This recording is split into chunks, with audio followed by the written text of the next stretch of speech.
In this video, I'm going to show you how to find Giovanni in Cobbleverse. So Giovanni is going to spawn in his own structure deep underground. So it is going to spawn in the deep dark biome.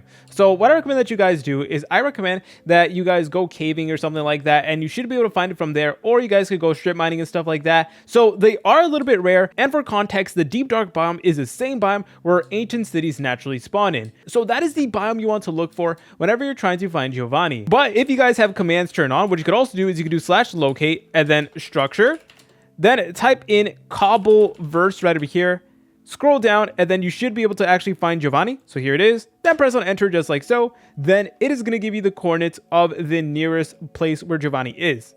So here he is right now. So I'm just going to go ahead and go in game mode spectator just to make the process a little bit easier so that you're able to visualize it better. But keep in mind that it is going to spawn deep underground. So let's go ahead and keep on going over here. And once again, this is the same biome where the ancient city spawned in. So yep, as you can tell, we do have an ancient city right next to Giovanni. So that is honestly pretty cool. So anyways, here is how his structure does look like, and here's how it looks like. And all you need to do is you need to enter it, and then you're good to go. If you guys found this video helpful, make sure to leave a like and subscribe. I'll see you in the next tutorial.